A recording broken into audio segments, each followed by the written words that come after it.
Hey everybody, it's James Vagley here. Welcome to another episode of the MBA podcast, and it's episode 209. This week, merging and acquiring mortgage businesses.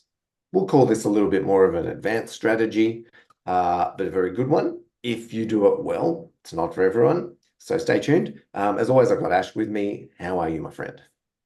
I'm great, James. Yeah, I'm really looking forward to this discussion. Actually, yes, and to your point, it is an advanced discussion, but it's very topical in the industry, and I think it's particularly topical in our industry, not just because businesses are looking to get bigger and acquisition is part of their strategy, but it's also because a hell of a lot of brokers, like you know my generation, the baby boomer generation, are at the end of the runway, and they're thinking, well, how do I get off the runway and into the next stage of life? And this flows directly into mergers and acquisitions. So it's pretty topical. Yeah, that's a good point in that this we could both sides of the coin this discussion, right? Like as the business owner, sometimes the strategy is to merge with and acquire, but we could also take it from the flip side. How do we get our business into a position where others want to acquire or merge with us? So we can see how the dice fall in this conversation, but listeners, we want to sort of talk about considerations. Obviously, there's mistakes. Should you use this as part of your growth strategy? Lots of different things. It's a big topic, and we've only probably got our standard 20-minute slot. So how do you want to start this one off, Ash? Like I'm a existing mortgage business. Let's probably start where it should start. Should we even consider doing this? What's probably in your mind when someone comes to you and says, I want to buy books, I want to buy mortgage businesses? I hear it a lot, right? And a lot because I guess I just know a lot of brokers, like a lot of people do, and I get it raised a lot. I want to talk to you about buying a book. It's generally buying a book, not buying a business. So just one thing I would like to delineate there is most of the discussions around buying books, and by that I mean trail books that are multiple of trail.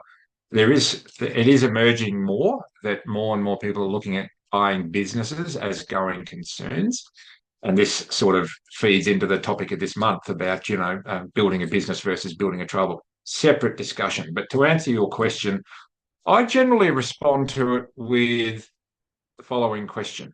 Um, so anyone says to me, "Oh, Ash, I'm thinking of buying this business in Upper Cumbuk, the West," right? And I say, "Great, why?"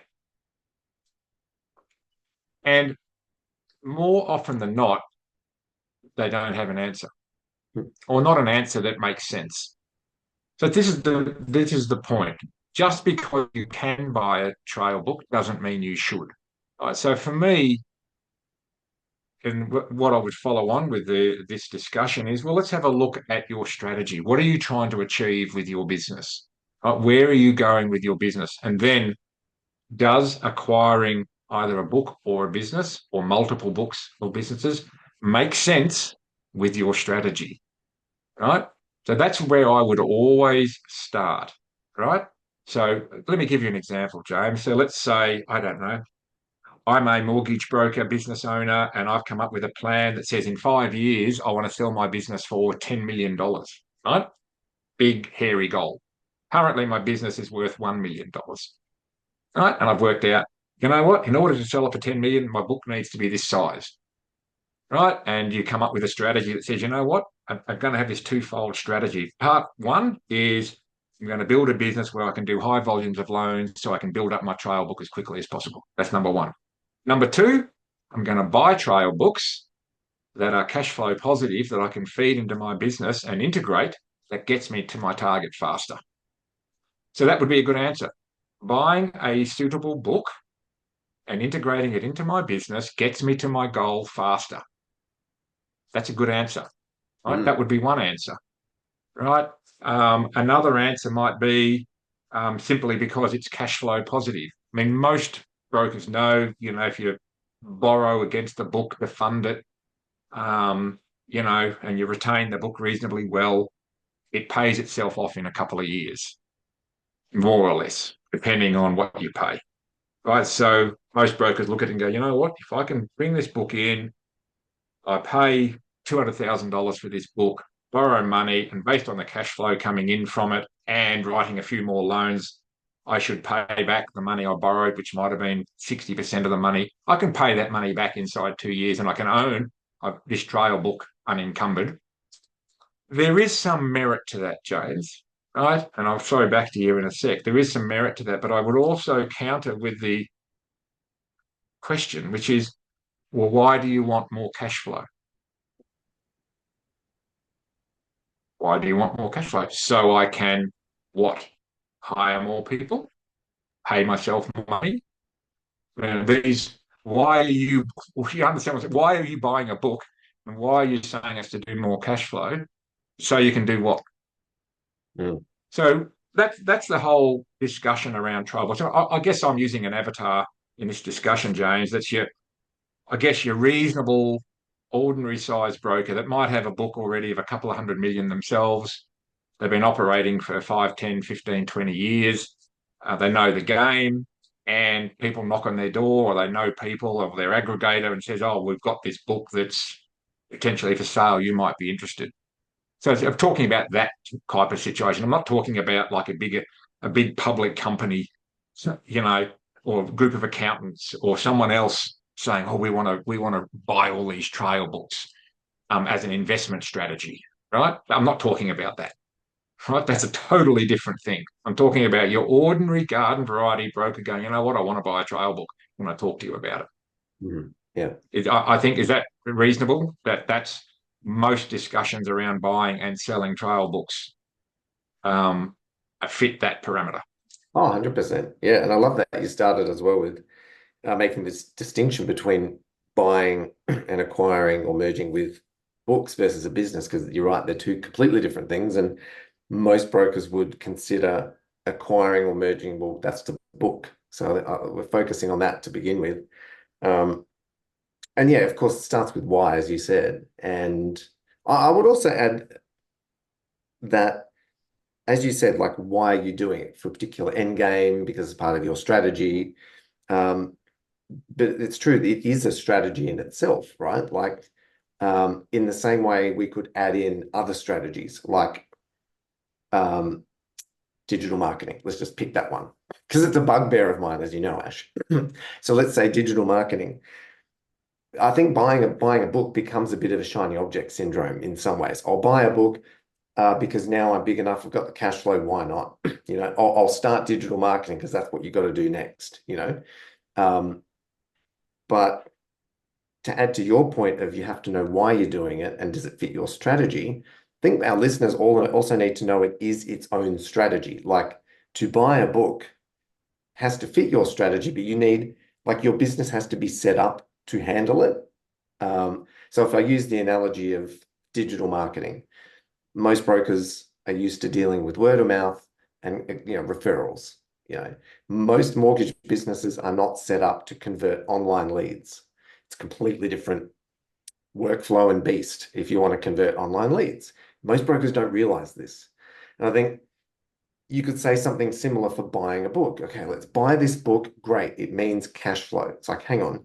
Is your business set up? Do you have the systems and process and strategy to take a bunch of new clients, connect with them, nurture them, look after them, bring them into the fold, and actually maximize the value of that investment? Or are you just buying a trail book and hoping for the best? And I think most that do acquire books kind of just hope for the best. They don't actually have a true strategy for maximizing the book, making sure those clients use you, love you, refer to you, and etc. So just thought I'd add Well, that.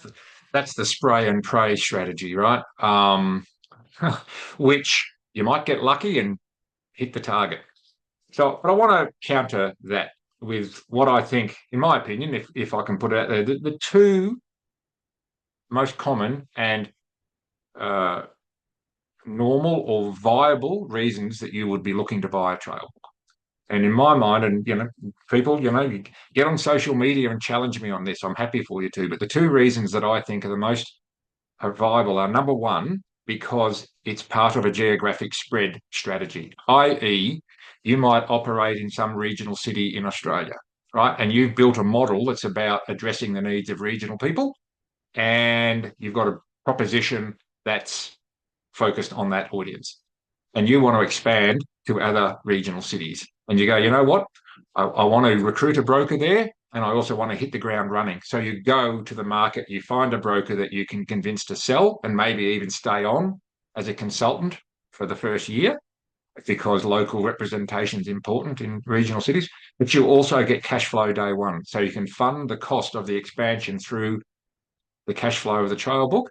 It also gives you a book of clients to talk to. It gives you a running start in a geographic expansion. So that's number one, right? Number two would be either that and this, or just this. And this is because it's a way of funding, expanding your headcount to grow the business faster. So it's a way of generating cash flow that you can spend on growing the business more quickly.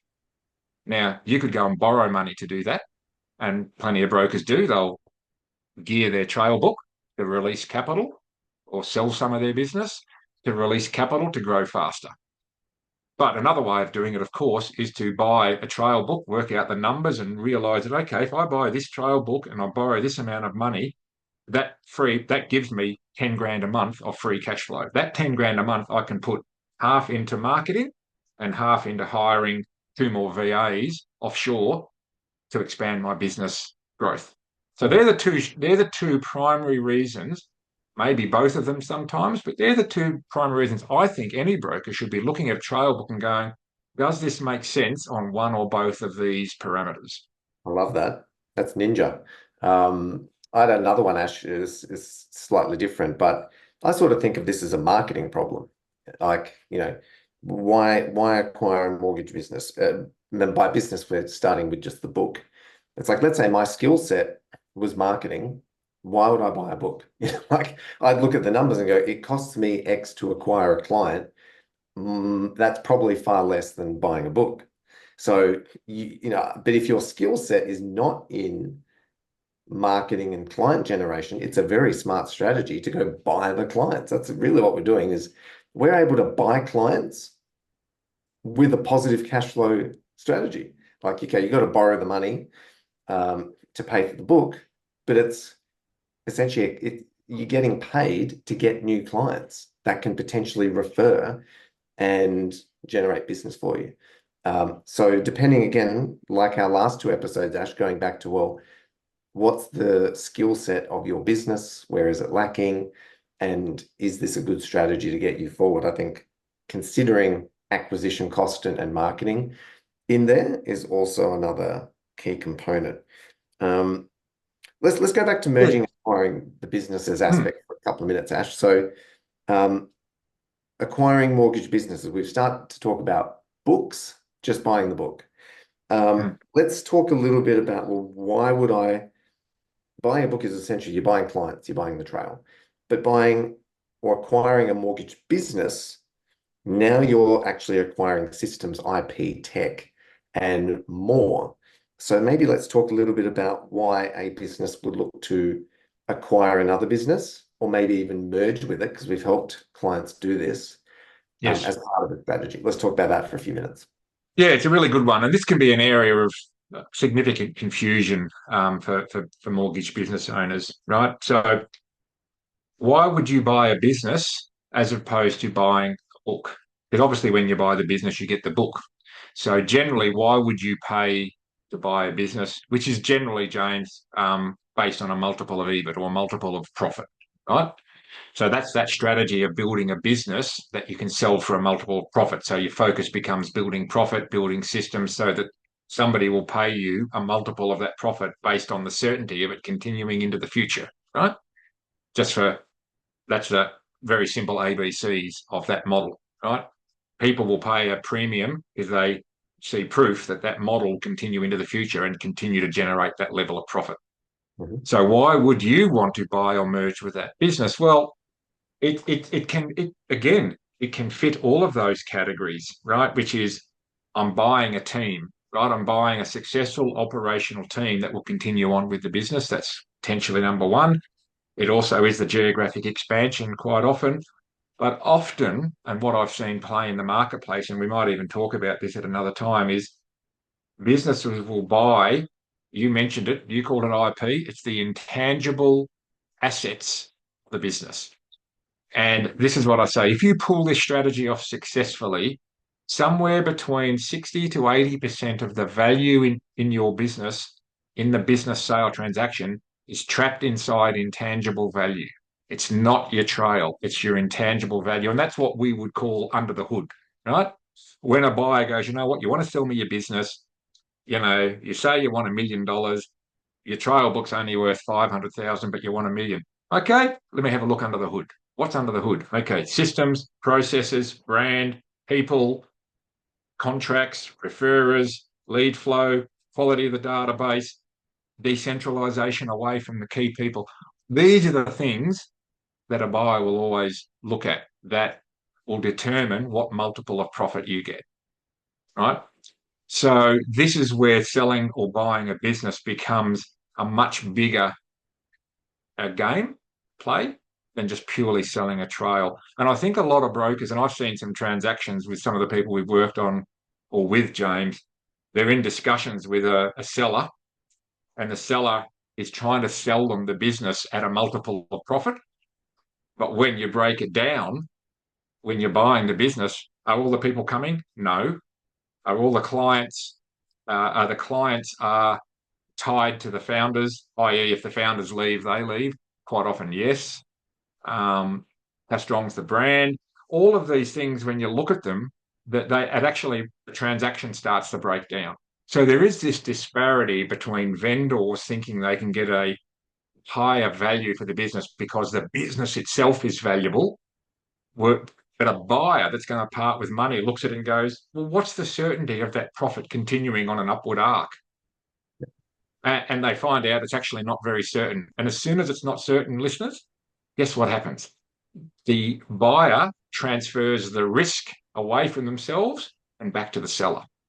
So that's just what happens. And that means that you carry more of the risk in the sale, or the seller does. So I guess you can take from this, James, and listeners, is selling a business is a more complex process, but a more valuable process when you get it right, right? Yeah. Because you can get considerably more money if you get it right.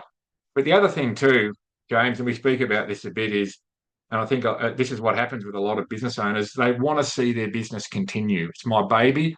I want a legacy business that will continue beyond me, right? So when they sell their business, it's like selling a house, right? I don't want you to tear it down and put some new building in place. I want you to retain the house, and I'll only sell it to someone who'll retain the house. Right?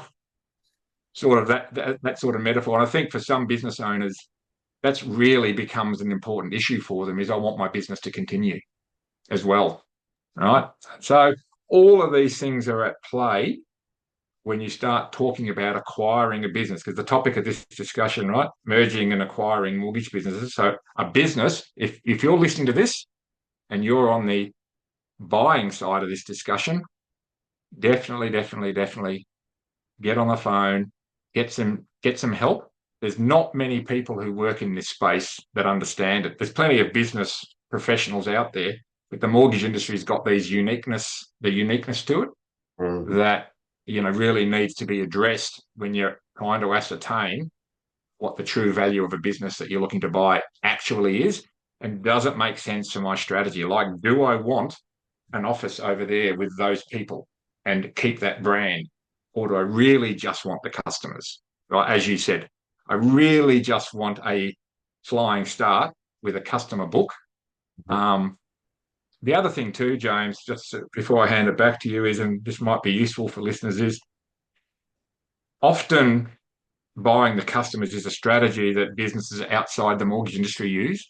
Multiple examples I could cite here of accountants and financial planners and insurance brokers buying mortgage books with a strategy that says, you know what, I want to vertically integrate my product offering into that client base. So they buy the book, keep the broker on a retention contract to service the clients on a comm share, and then they'll just start selling product. Their existing financial planning or property sales or insurance whatever it happens to be, right? So that's, if you're looking to sell your business, don't don't keep your focus purely inside the mortgage industry. There Yeah. are other potential buyers outside the industry that might pay you a premium if they can integrate and cross-sell to your database effectively.